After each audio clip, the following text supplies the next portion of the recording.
Et messieurs, encore une fois, bienvenue à vous sur nous rejoignez la radio-télévision nationale congolaise. Je le dis au sommaire, le chiffre est inquiétant et alarmant. 450 délinquants arrêtés dans la nuit de la Saint-Sylvestre lors de l'opération débouclage organisée dans certains coins de la capitale. Débouclage qui s'inscrivent dans le cadre de la vaste opération Ndobo lancée à Kinshasa. Ces malfrats ont été présentés au vice-premier ministre en charge de l'Intérieur, Jacquemaine Chabani. D'autres précisions dans ce reportage des Bobo Anan Moko. Désormais, l'évangile sera prêché partout sur le terrain par le vice-premier ministre au ministre de l'Intérieur et Sécurité, Maître Jacquemaine Chabani, pour la conversion de Koulouna ou le corriger par la pénitence. Casquette blanche, jaquette, c'est un accoutrement d'un guerrier qui s'affiche. Bref, une posture d'une personne qui veut en découdre avec les phénomènes Koulouna sur toute l'étendue du territoire national. À travers les séries de bouclages de l'opération Ndobo lancée récemment et mise en œuvre par le vice-premier ministre au ministre de l'Intérieur et Sécurité, ces bandits urbains seront traqués jusqu'à leur dernier retranchement avant et après les festivités de fin d'année. Dans la traversée vers l'année 2025, ces bouclages sont supervisés par les commissaires divisionnaires adjoints de la police nationale congolaise Blaise Kilimbalimba dans 4 districts de la ville de Kinshasa. Plusieurs interpellations ont été enregistrées. Les jours se succèdent, mais ne se ressemblent pas, dit-on. 450 délinquants sont tombés dans les filets de la police. Ils ont été présentés devant le vice-premier ministre de l'Intérieur et Sécurité lors de son itinérance. Ces actions des forces de l'ordre se poursuivent dans la capitale congolaise afin de retrouver d'autres Koulouna en vue de garantir la quiétude de la population. Dans le cadre de cette mesure, le gouvernement central s'engage à améliorer l'effectif de la police qui sera renforcé par le recrutement et la formation des policiers afin d'intensifier les actions sur le terrain. Après cette étape, ces 450 bandits urbains qui s'ajoutent au premier groupe estimé à ce jour à plus de 1500 Koulouna seront jugés et sanctionnés par condamnation au cours des audiences foraines conformément à la loi et aux instructions du chef de l'État Félix-Antoine Tshisekedi Tshilombo. Le gouverneur de Haut-Uélé de retour dans sa province après un bref passage à Kinshasa. Il revient avec une bonne nouvelle, les débuts pour bientôt des travaux de réhabilitation de différents ponts écroulés. Le FONER vient déjà de disponibiliser des fonds nécessaires pour l'arrivée de matériel dans le tout prochain jour. C'est au terme d'une courte mission dans la capitale congolaise que le gouverneur Jean-Bakoumito Gambou regagne la ville d'Issiro ce mardi 31 décembre 2024 par l'aéroport national d'Issiro-Matari. Il amène un message d'espoir à sa population en détresse suite à l'effondrement de plusieurs ponts. Le président de la République, Félix-Antoine Tshisekedi, chef de l'État, après que les ponts soient tombés, avait donné quelques instructions qu'il fallait suivre dans les jours à venir. Vous allez voir, les FONER a disponibilisé les fonds nécessaires à l'Office des routes pour que les restants du matériel du pont Bomukandi nous arrivent. Ça a été fait sur instruction du président, mais également des solutions sont en train d'être trouvées pour trouver le matériel pour le pont Embo, pour que rapidement nous soyons accompagnés. Avec le président Félix, c'est le terrain, c'est le travail, c'est le développement du pays. L'heure n'est plus à suivre. Dans la même soirée et pendant les réveils de la Saint-Sylvestre, l'honorable Jean-Bakoumito Gambou choisit les antennes de la RTNC pour adresser ses vœux de nouvel an 2025 au chef de l'État et à l'ensemble de sa population. Dieu ne nous a pas abandonnés, il nous a soutenus. Le Congo est toujours un. Il est dirigé toujours par le président Félix-Antoine Tshisekedi Tshilombo que nous avons élu massivement, que nous soutenons. Au nom de fils et filles de la province du Haut-Uélé, je souhaite lever le meilleur pour cette année qui commence. Santé, prospérité, longévité pour lui et pour toute sa famille biologique mais aussi politique. Par la suite, présenter les vœux les meilleurs aux élus, députés nationaux et sénateurs, ainsi que tous les fils et filles du Haut-Uélé. Le patron de l'exécutif provincial du Haut-Uélé n'a pas oublié à cette occasion de jeter des fleurs à la RTNC pour l'accompagnement de qualité dont il est bénéficiaire dans la gouvernance de son entité. Autre titre annoncé au sommaire, les étudiants de l'INBTP confrontés à la pratique. Ces futurs ingénieurs des travaux publics sont sortis de leurs livres et sont en plein chantier. Ils exécutent le travaux de construction du pont Chamoukwale, un pont qui va relier les avenues de la Montagne et des Écuries dans la commune de Ngalima. Les travaux ont été lancés par le directeur général de cet alma mater, Nana Nawej, et Patrick Achalampoï étaient sur place. L'Institut national du bâtiment et des travaux publics, l'INBTP, conformément à sa mission de contribuer au développement des infrastructures du pays, a la charge aujourd'hui de superviser les travaux de construction d'un pont devant relier les avenues de la montagne et des écuries à Kinshasa-Ngaliema. Ces projets marquent une étape cruciale dans les efforts de désengorgement de l'avenue du tourisme, une artère stratégique, mais souvent congestionnée dans la capitale. En tout cas, premièrement, les premiers bénéficiaires, c'est principalement la communauté de l'INBTP qui dit sincèrement merci à son Excellence, Monsieur le Président de la République, mais aussi la population environnante. Donc je pense que l'aménagement de cette route ainsi que la construction de ces ponts permettront bien évidemment de pouvoir résoudre tant soit peu ce problème de passage d'essence unique. Donc ça signifie que c'est une voie qui vient accompagner cette initiative de faire certaines routes de Kinshasa d'essence unique. Mais la voie qu'on est en train d'aménager ici, elle permettra cette fois-ci de faciliter ce mouvement qui soit fluide par rapport à l'avenir du tourisme. Les projets mobilisent activement les étudiants de l'INBTP, pierre angulaire dans la matérialisation. En avant est mis l'apprentissage pratique et l'expertise locale. Pont du type poutre en béton armé long de 9 mètres sera vite exécuté en suivant les rythmes des décaissements. Les tout derniers coups de marteau a retenti le mardi dernier à l'Assemblée provinciale du Kasaï oriental pour la session parlementaire dès septembre. L'adoption du projet budgétaire 2025 et l'examen de l'édit sur la reddition des comptes pour 2023 figurent parmi les matières principales traitées au cours de cette session parlementaire qui vient de se clôturer. Il s'est clôturé à l'Assemblée provinciale du Kasaï oriental la session de septembre, ce lundi 30 décembre 2024. Dans son discours, le président de l'Assemblée provinciale, Mouya Mukendi, a condamné les attaques contre la RDC, les attribuant à des manœuvres soutenues par le Rwanda, qui cherche à s'approprier illicitement les ressources du pays. Il a souligné la nécessité d'une mobilisation collective pour protéger la souveraineté nationale et rejeter toute forme de balkanisation. Le président de l'organe délibérant du Kasaï oriental a également appelé à l'adaptation du cadre institutionnel afin de relever le défi actuel de la RDC.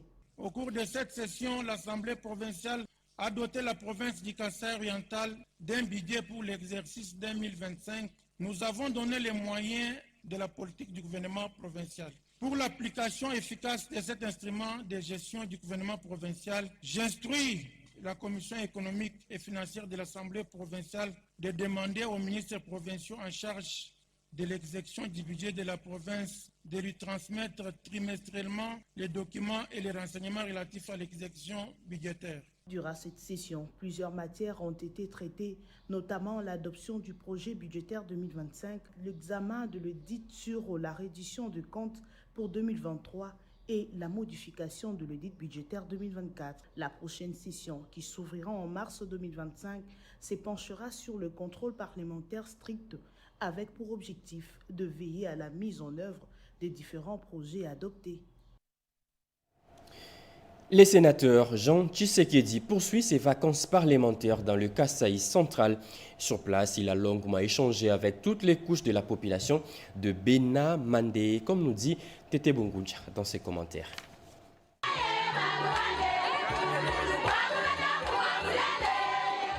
Les actions du sénateur Jean Tshisekedi Kabasele en faveur des communautés locales du Kasaï central pour soutenir les efforts du chef de l'État Félix-Antoine Tshisekedi Tshilombo dans le cadre du programme de développement à la base des 145 territoires impressionne plus d'un à cette partie du centre du pays. C'est le tour de son groupement natal, Benamandé, de palper du doigt les œuvres de cet élu des élus du parti présidentiel UDPS. À travers une tournée dédiée à la deuxième phase de ses vacances parlementaires, ce fils du terroir a soutenu la poursuite des constructions d'un centre de santé dont les travaux sont lancés sur fonds propres. Après un tour d'inspection avec l'accompagnement du chef du village, les tôles ont été remis aux architectes afin de parachever les travaux. Les forages d'eau potable construits à une durée très courte pour répondre urgemment à ces besoins exprimés par la population ont été inaugurés à la satisfaction de tous. Comme partout il est passé, le sénateur Jean Tshisekedi Kabasele a remis des pannes aux femmes afin de passer en bonté cette période de fête. C'est un véritable moment de communion et de fraternité entre élus du peuple, et sa base naturelle.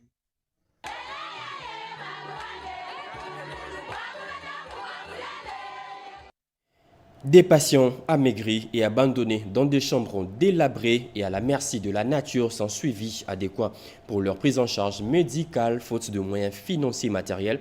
À l'hôpital général de référence de la Rive, vous le verrez sur les images, révoltés face à cette situation, le médecin directeur et les malades eux-mêmes lancent un cri de détresse au gouvernement congolais. Blandine Wavingana a fait les tours des différentes chambres.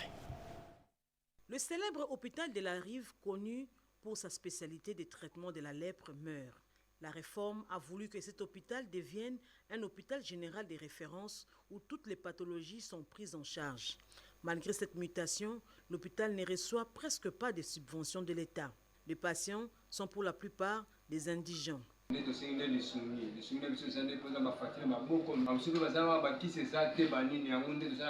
Nous avons besoin de l'aide, des médicaments pour se faire soigner et puis régler nos factures pour la sortie de l'hôpital.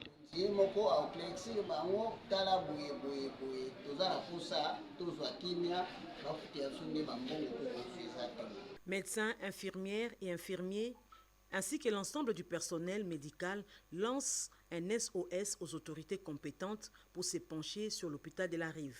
Nous sommes dans un endroit enclavé. Nous sollicitons vraiment qu'on puisse nous équiper d'abord en ambulance pour les malades.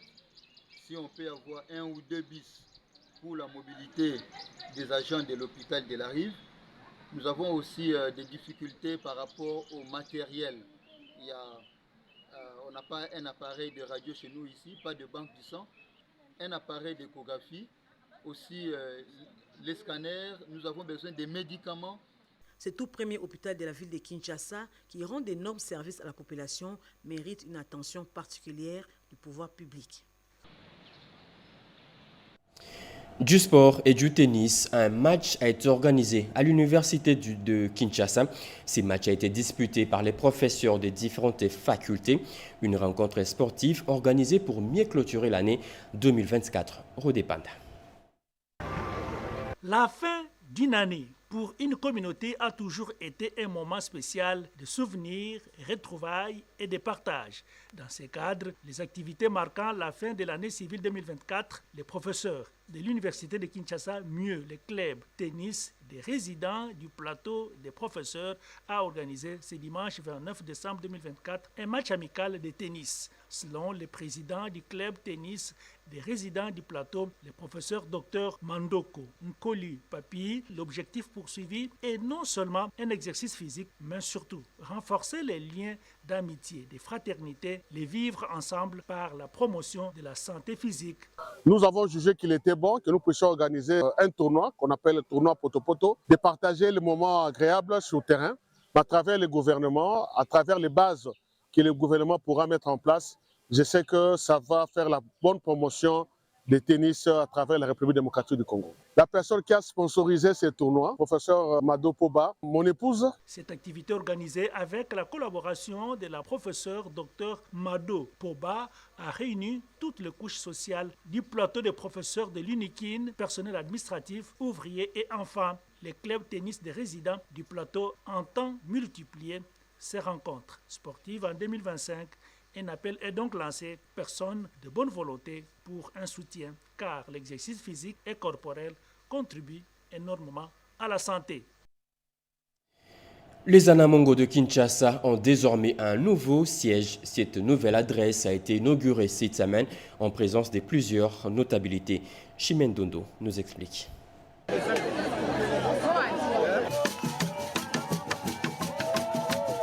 L'association des Apucho Anamongo a procédé à l'inauguration de son siège national le dimanche 29 décembre 2024.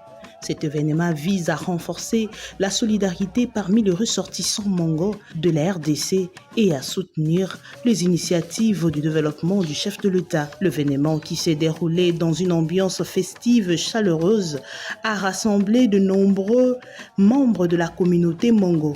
ainsi que des invités de marque, y compris le représentant du gouvernement et de leaders communautaires. L'objectif principal de cette rencontre était de célébrer l'inauguration du nouveau siège national de l'association. Ce lieu sera non seulement un point de rencontre pour la communauté, mais aussi un centre de ressources pour les soutiens aux projets de développement dans les zones où vivent les Mongos. Lors de son discours, le président de l'association a souligné l'importance de l'unité et de la solidarité parmi les ressortissants Mongos. Ces sièges est le symbole de notre engagement envers notre communauté et notre pays, a-t-il déclaré. Nous visons à collaborer avec le gouvernement pour soutenir les initiatives de développement qui amélioreront les conditions de vie dans notre région d'origine. Cette inauguration marque un tournant significatif pour les communautés des Apucho-Anamongo, témoigne d'un engagement renouvelé envers le développement social et économique de la République démocratique du Congo. À présent, nous allons faire le tour des différents kiosques à journaux pour vous parler des actualités phares de ce jeudi 2 janvier 2025. La revue de presse, une sélection de Jean-Pierre Ndolo Demazou et je reste au fond.